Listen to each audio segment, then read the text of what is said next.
وصلى الله تعالى على خير خلقه سيدنا ونبينا ومولانا محمد وعلى آله وصحبه وبارك وسلم تسليما كثيرا. عن أبي هريرة رضي الله عنه قال قال رسول الله صلى الله عليه وسلم إن الله عز وجل ليرفع الدرجة للعبد الصالح في الجنة فيقول يا ربي أنى لي هذه فيقول باستغفار ولدك لك. رواہ احمد.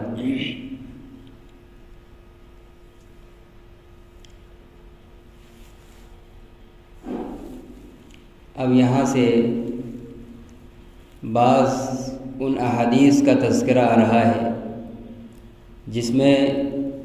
اس بات کا سبق دیا گیا ہے کہ زندہ لوگوں کا اپنے مرحومین کے لیے استغفار کرنا بھی ان کو فائدہ دیتا ہے، ان کی مغفرت کا ذریعہ بنتا ہے اور جنت میں ان کے درجات کی ترقی کا ذریعہ بنتا ہے. کسی کے گزر جانے کے بعد اس کے پیچھے باقی رہنے والے اس کے آل اولاد، رشتہ دار، متعلقین، دوست و احباب جو بھی مغفرت کی دعا کریں، استغفار کریں تو اللہ تعالیٰ اس مرحوم کے لیے بھی اس استغفار کو نفع بخش بناتا ہے، اس کے درجات کو بلند کرتا ہے. چنانچہ اسی سلسلے کی یہ حدیث ہے. حضرت ابو ہریرہ رضی اللہ تعالیٰ عنہ فرماتے ہیں کہ رسول اللہ صلی اللہ علیہ وسلم نے فرمایا یقیناً اللہ عز و جل جنت میں ایک نیک بندے کا درجہ بلند کرتا ہے. فیقول، پس وہ کہے گا اے میرے پروردگار انا لی ہذہ، یہ درجہ، یہ مقام مجھے کیسے مل گیا؟ ایک بندے کو آخرت میں جنت کے اندر ایک اونچا مقام ملے گا تو اس کو حیرت اور تعجب ہوگا کہ ہم نے تو اتنا بڑا کوئی کام کیا نہیں، یہ اتنا اونچا مقام مجھے کیسے مل گیا؟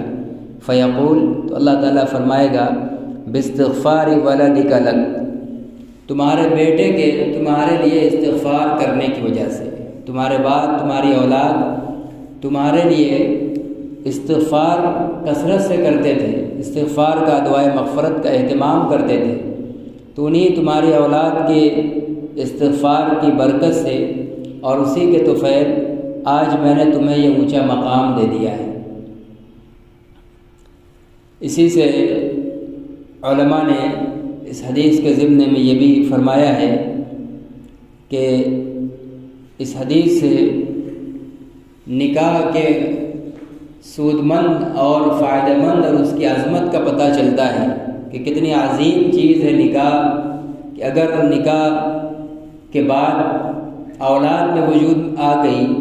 اور پھر اس اولاد کی صحیح دینی تربیت کر دی گئی اس طرح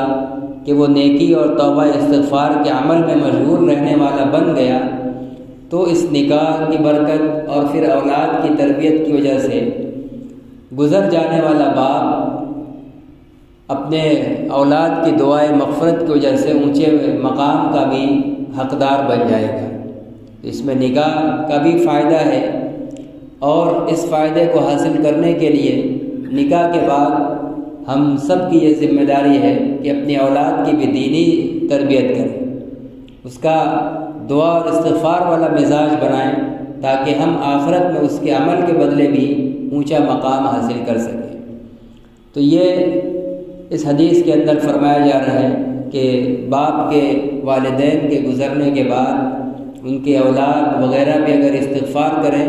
تو مرحومین کو اس کا فائدہ پہنچتا ہے. وعن عبد الله بن عباس رضي الله عنهما قال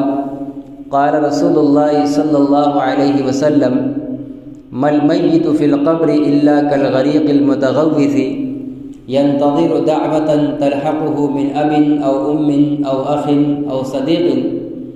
فإذا لحقته كان أحب إليه من الدنيا وما فيها وإن الله تعالى ليدخل على أهل القبور من دعاء أهل الأرض امثال الجبال وان هدية الاحياء الى الاموات الاستغفار لهم. رواہ البیہقی فی شعب الایمان.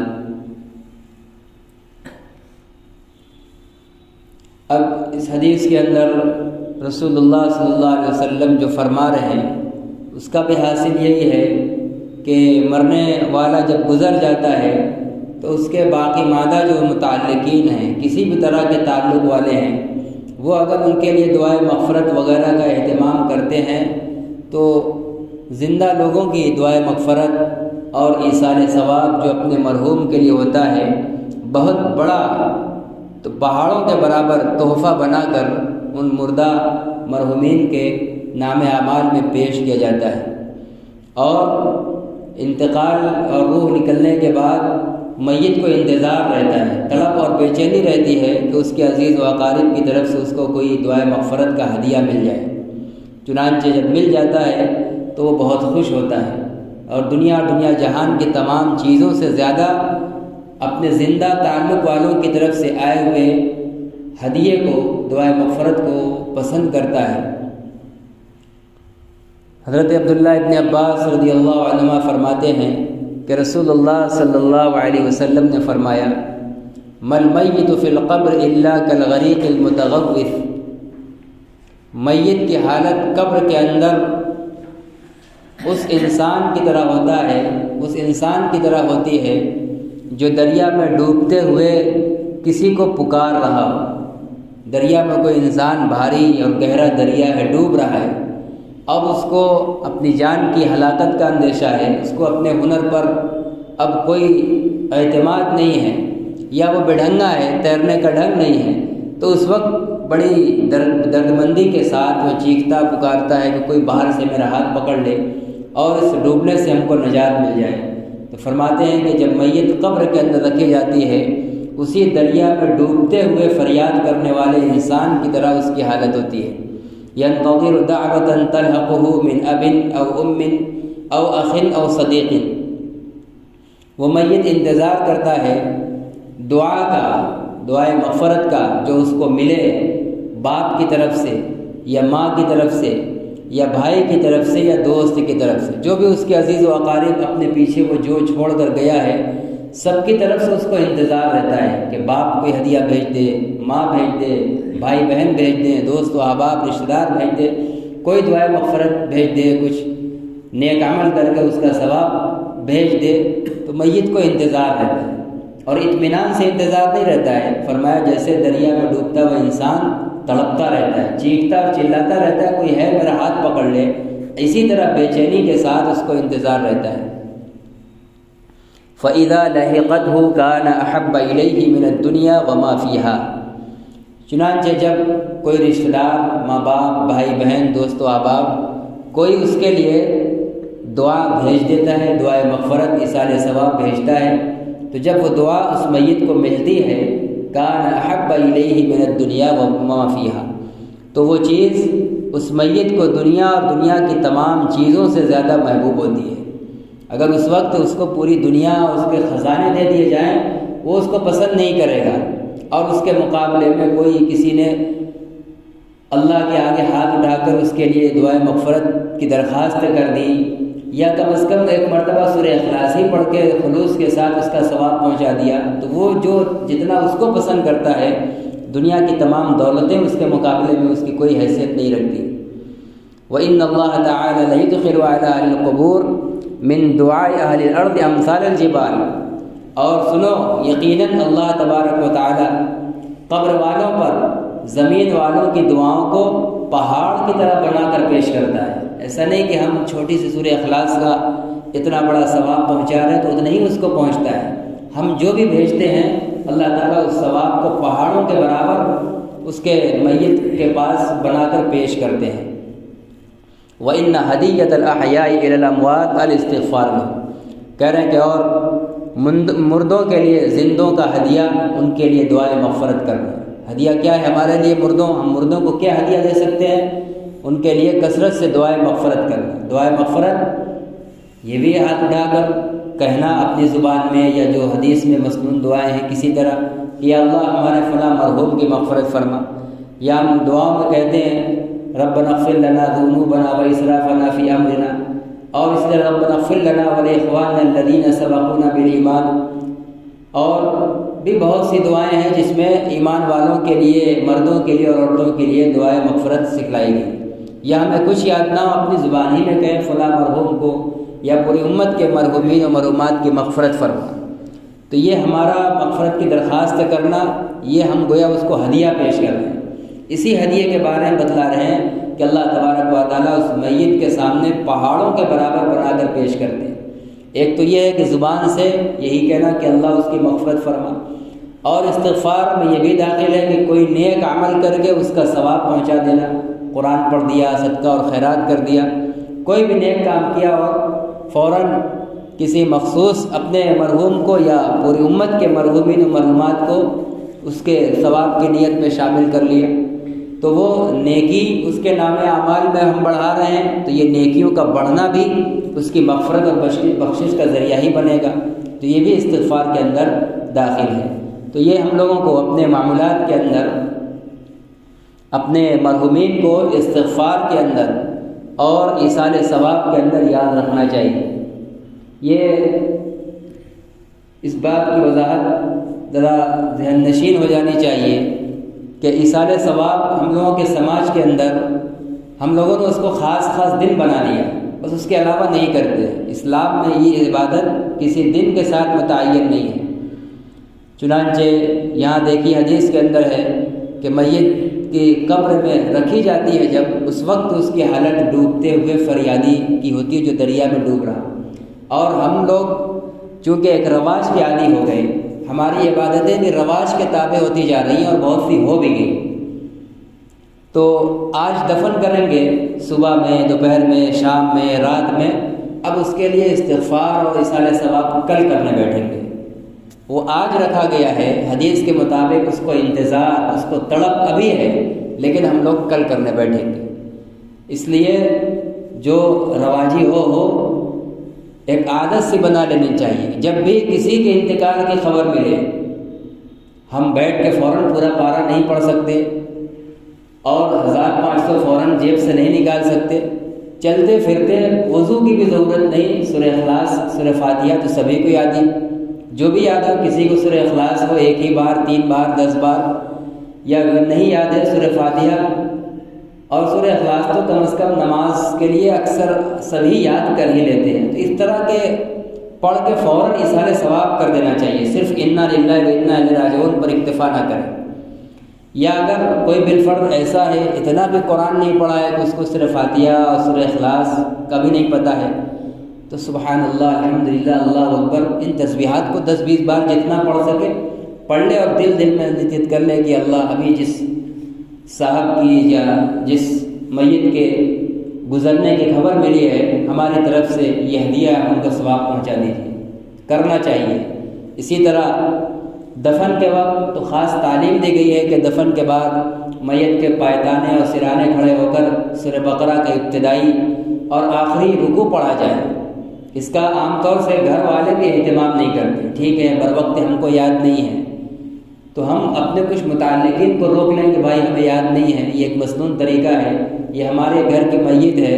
ذرا سا آپ رک جائیے، جب پانی وانی ڈل جائے تو آپ سرانے اور پائدانے کھڑے ہو کر سورہ بقرہ کا ابتدائی پہلا اور آخری رکوع پڑھ دیجیے اور ہمارے مرحوم کو ایصال ثواب کر دیجیے۔ تو اس طرح کے بہت سے جو ضروری ہیں اور بروقت تقاضے کے ہیں وہ چھوٹے ہوئے ہیں، ان کی طرف سے غفلت ہے، ان کا علم نہیں ہے،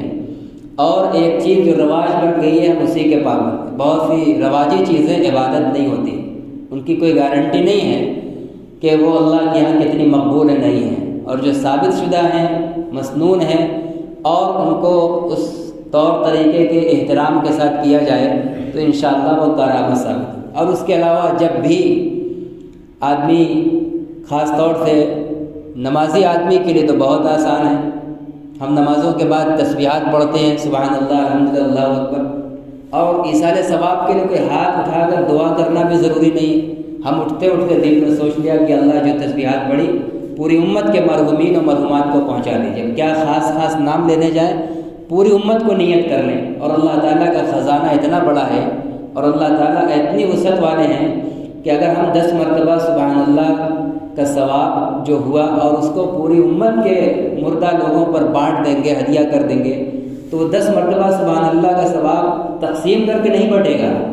سب کو پورا پورا ملے گا۔ لاکھوں کروڑوں اربوں خربوں کتنے گزرے ہوں گے ایمان والے ایمان کی حالت میں، تو ہمارے ایک پارے کا یا ایک سورے کا ایک مرتبہ کی تسبیح کا جو ثواب ہوتا ہے سب کو پورا پورا ملتا ہے، بٹ کر نہیں ملتا ہے۔ اسی لیے ہم لوگ بعض مرتبہ چندے وغیرہ کے موقع پر بہت سے لوگوں کو ترغیب دیتے ہیں، سمجھاتے ہیں۔ لوگ آتے ہیں، مثلا کوئی آ رہا ہے 50,000 مثال کے طور پر، اس کو مسجد میں مدرسہ میں دینی جگہ میں چندہ دینا ہے۔ اب اس کے 10 مرحومین ہیں تو وہ 5-5 ہزار کی 10 کے نام سے رسید کٹواتا ہے کہ 5,000 دادا کے نام، 5 دادی کے نام، 5 اماں کے نام، فلاں فلاں، اس طرح اس کو 50,000 مثلاً دینا ہے تو وہ 10 مرحومین کے نام رسید کٹاتا ہے۔ تو اس سے ہم لوگ کہتے ہیں کہ بھائی انتظامی طور پر آپ رسید چاہے 10 کٹوا لیں، آپ کو تسلی ہو جائے کہ 10 کے نام کی رسید ہے، لیکن آپ پورے 50 میں صدقے نیت کیجیے۔ جب اللہ پورا دینے پر قادر ہے اور اس کے لیے تیار ہے تو ہم ایک ایک کو 5-5 ہزار کا ثواب کیوں دیں؟ 50,000 دیجئے، ٹھیک ہے، رسید 10 ٹھو بنوا لیجیے، لیکن دل میں نیت کیجیے کہ یا اللہ اس 50,000 پورے چندے کا ثواب ہمارے اس 10 مرحوم نہیں، پوری امت کے مرحومین کو نیت کر لیجیے۔ ہمارا کام صرف نیت کرنا ہے، دینا اللہ کو ہے، جائے گا ہمارے پاس سے وہی 5,000 50,000 جو بھی ہم دیں گے۔ اور اسی طریقے سے ایسا بھی ہوتا ہے کہ کچھ اپنے زندوں کے نام سے کٹوایا رسید، کچھ مردوں کے نام سے، تو اپنے نام سے جو رسید آپ کٹوا رہے ہیں اس میں بھی نیت کر لیں مرحومین کی۔ تو سب اللہ تعالیٰ کا خزانہ بہت وسیع، یہ تھوڑا سا توجہ کی ضرورت ہے، اور ہم لوگ کرتے بھی ہیں، تھوڑا سا توجہ کر لیں تو ہمارے مرحومین کا اجر و ثواب اور بڑھ جائے گا، ورنہ ہم لا علمی میں کیا کرتے ہیں، بانٹ دیتے ہیں۔ مثال کے طور پر جیسا کہ میں نے مثال دی، 50,000 خرچ کر رہے ہیں تو 5-5 ایک مرحوم کے لیے نیت کرتے ہیں، حالانکہ ہم ایک ایک کے لیے کل کی نیت کریں گے تو اللہ تعالیٰ ثواب کو بانٹے گا نہیں۔ 50,000 کا اللہ کے ہاں ہمارے خلوص کے اعتبار سے جو ثواب بنا وہ ہم 10 کی نیت کر لیں، 10,000 کی نیت کر لیں، پوری امت کے مرحومین و مرحومات کی نیت کر لیں، سب کا ثواب پہنچے گا۔ اور ایصال ثواب صرف مردوں کو نہیں ہوتا ہے، نفل اعمال کا ایصال ثواب اگر ہم زندوں کو بھی نیت میں شامل کر لیں ان کو بھی ثواب پہنچتا ہے۔ اس لیے جب اللہ کا خزانہ اتنا وسیع ہے تو ہم لوگوں کو بخل سے کام نہیں لینا چاہیے۔ ہمارا کام نیت کرنا ہے، دینا اللہ کا کام ہے، اور اللہ کا خزانہ پیچھے آ چکا ہے کہ ساری حضرت آدم سے لے کر پوری قیامت تک جو آخری انسان پیدا ہوگا سب اکٹھے جمع ہو جائیں اور سب اپنی اپنی خواہش اور ارمان کے مطابق اللہ سے اپنی ضروریات مانگیں، اور اللہ سب کو سب کے مطالبے کے مطابق دے دے، تب بھی اللہ کے خزانے میں سے اتنا بھی کم نہیں ہوگا کہ جتنا سمندر میں سوئی ڈبو ہو تجھے نوک پہ قطرہ پانی کا لگ کر آتا ہے، سمندر کا اتنا قطرہ تو کم ہو گیا، لیکن اللہ کے خزانے سے اتنا بھی کم نہیں ہوتا۔ تو اس معاملے کے اندر تھوڑا ہم لوگوں کے سماج میں بیداری کی ضرورت ہے، اس میں ہم لوگ غفلت کا اور لا علمی کا زیادہ شکار ہیں۔ تو ایصال ثواب اپنے مردوں کے لیے یہ اللہ کے نبی فرمانے کہ یہ تحفہ ہے، یہ ہدیہ ہے۔ ماں باپ گزر گئے، عزیز و اقارب گزر گئے، اب ہم ان کو کوئی فائدہ نہیں پہنچا سکتے، کوئی خدمت نہیں کر سکتے، بس یہی ایک ہے کہ ان کے لیے دعائے مغفرت کریں، استغفار کا اہتمام کریں، اور کچھ اعمال کر کے جب تلاوت کر لیں نیت کر لیں، کوئی سورہ پڑھیں نیت کر لیں، تسبیحات پڑھیں نیت کر لیں، ہمارا جو ثواب ہے وہ ہمارا بھی کم نہیں ہوگا، پورا ملے گا، اور ہمارے نیت کر لینے سے امت کے مرحومین و مرحومات کا بھی فائدہ ہو جائے گا۔ تو فرماتے ہیں کہ مردوں کے لیے زندوں کا ہدیہ ان کے لیے دعائے مغفرت کرنا ہے۔ وعن عبداللہ بن بسر رضی اللہ عنہ قال قال رسول اللہ صلی اللہ علیہ وسلم طوبى لمن وجد فی صحیفته استغفارا کثیرا۔ عبداللہ بن بسر رضی اللہ عنہ فرماتے ہیں کہ رسول اللہ صلی اللہ علیہ وسلم نے فرمایا، خوشخبری ہے اس شخص کے لیے جو اپنے نام اعمال میں بہت سا استغفار پائے، یعنی دنیا کے اندر وہ کثرت سے استغفار کرتا ہے، خوب اس کے نام اعمال میں لکھا ہوا ہے،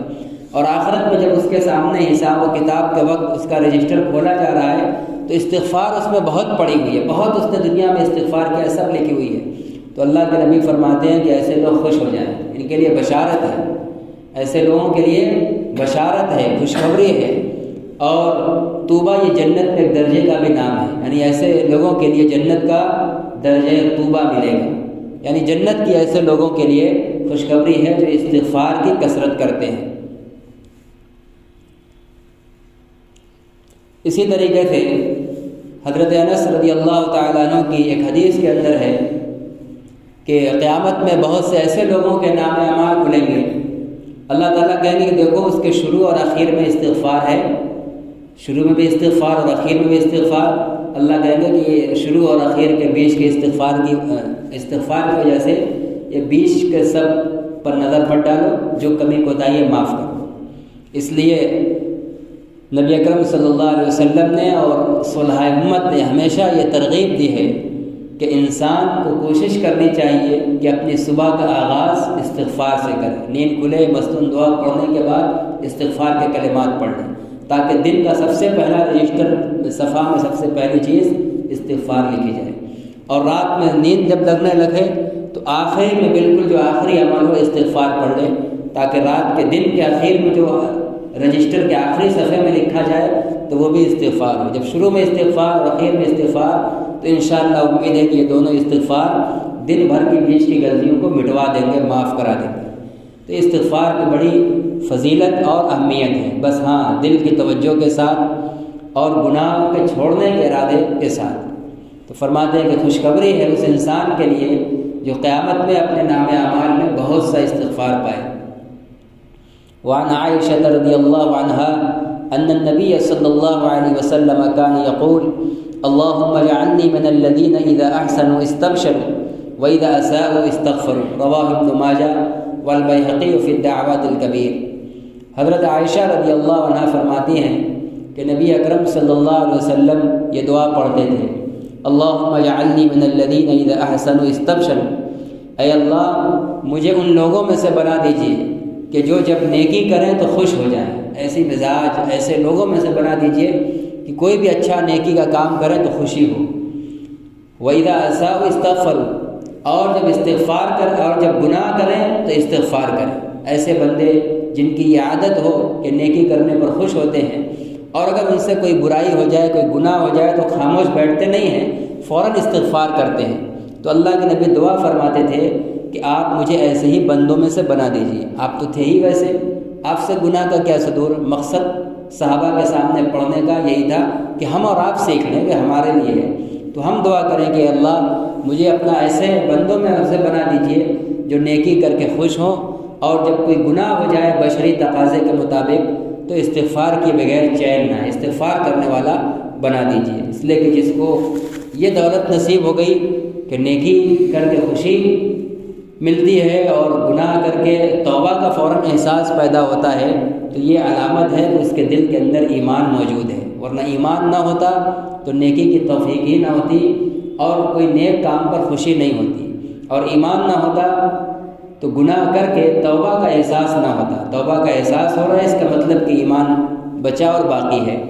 اور پھر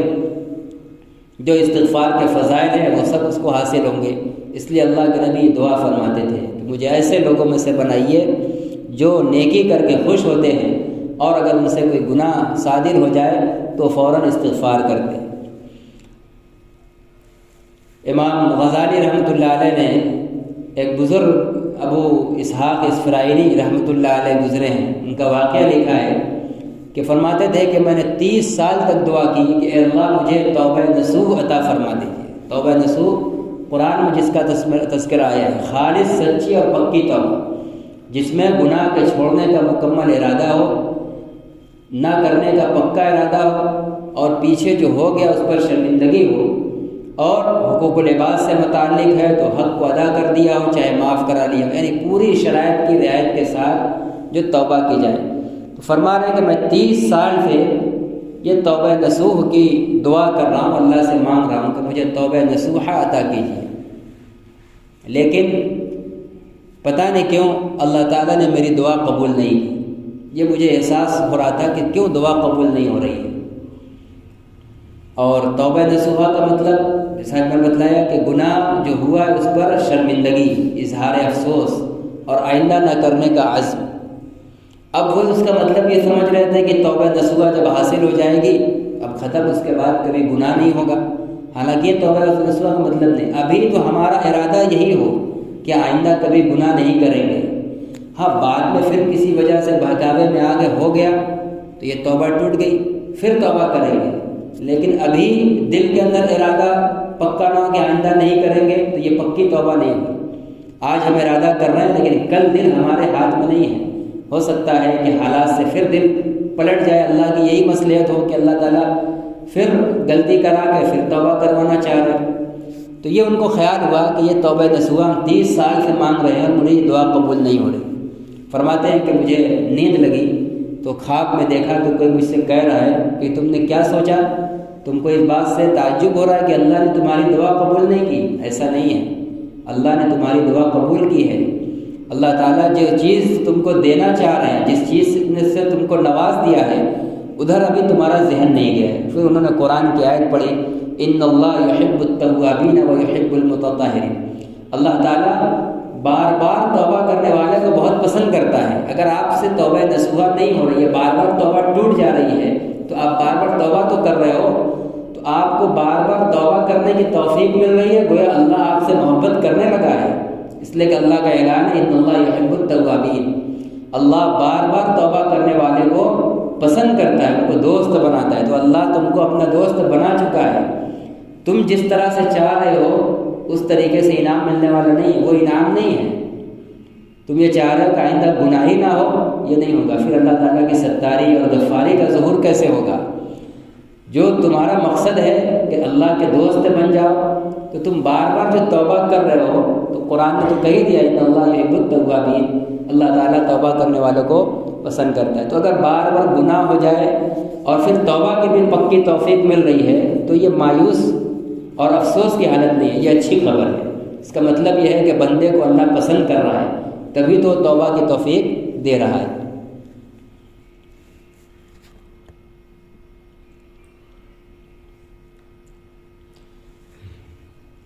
وعن علی رضی اللہ عنہ قال قال رسول اللہ صلی اللہ علیہ وسلم ان اللہ یحب العبد المؤمن المفتن التواب۔ حضرت علی رضی اللہ تعالیٰ عنہ فرماتے ہیں کہ رسول اللہ صلی اللہ علیہ وسلم نے فرمایا، اللہ تعالیٰ پسند کرتا ہے اس بندہ مومن کو جو بار بار گناہ میں مبتلا کر دیا جاتا ہے اور وہ خود توبہ کرتا ہے۔ ایک بندہ مومن جس سے بار بار گناہ ہو رہا ہے، جب گناہ ہو رہا ہے فوراً توبہ کر رہا ہے، تو ایسے بندے کو اللہ بہت پسند کرتا ہے۔ اللہ کی یہ پسندیدگی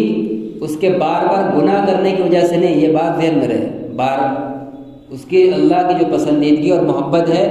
گناہ کے بعد فوراً توبہ کرنے کی وجہ سے۔ اگر کوئی بندہ مومن صرف گناہ ہی کرے، توبہ نہ کرے، تو وہ اللہ کی رحمت سے دور ہو جاتا ہے، وہ اللہ کا محبوب نہیں ہے۔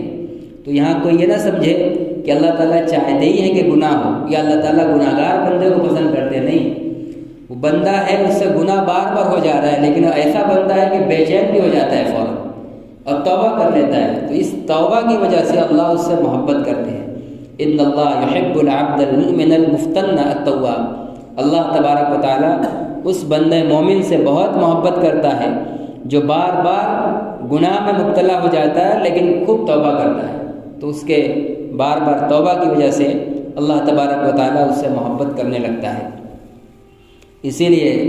ہمیں بار بار یہ تلقین اور تاکید کی گئی ہے کہ ہم کسی گناہ گار کو کبھی حقیر نہ سمجھیں، اس کے گناہ کے کام سے نفرت کریں لیکن گناہ گار سے نفرت نہیں، اس کو پیار سے، شفقت سے، محبت سے سمجھانے کی کوشش کریں گے۔ اگر ہم نفرت کرتے جائیں گے، جیسا کہ پیچھے حدیثوں میں واقعات آ گئے کہ یہ اپنے آپ کو نیکوکار سمجھنے والے جہنم میں بھیج دیے گئے، اور وہ اخیر وقت میں ڈر کے توبہ کر کے چلا گیا، پوری زندگی کا اس کا کرم اور گناہ مٹا دیا گیا۔ تو استغفار یہ بہت عظیم چیز ہے، استغفار کی ترغیب دی جائے اور خود اپنے معمول کے اندر اس کو شامل کیا جائے، جیسا کہ اس میں حدیثیں آئیں، اور حضرت انس رضی اللہ عنہ کی ایک حدیث بزار کی، مسند بزار کی میں نے سنائی کہ کسی کے نام اعمال کا ابتدا اور انتہا اگر استغفار ہے تو کبھی امید یہی ہے کہ اللہ تعالیٰ بیچ کے اعمال جو کچھ کمی کوتاہی والے ہوں گے درگزر فرما دیں گے۔ اللہ تعالیٰ ہم سب کو اپنے دن کا آغاز استغفار سے اور اپنی رات کا اختتام استغفار پر کرنے کی توفیق نصیب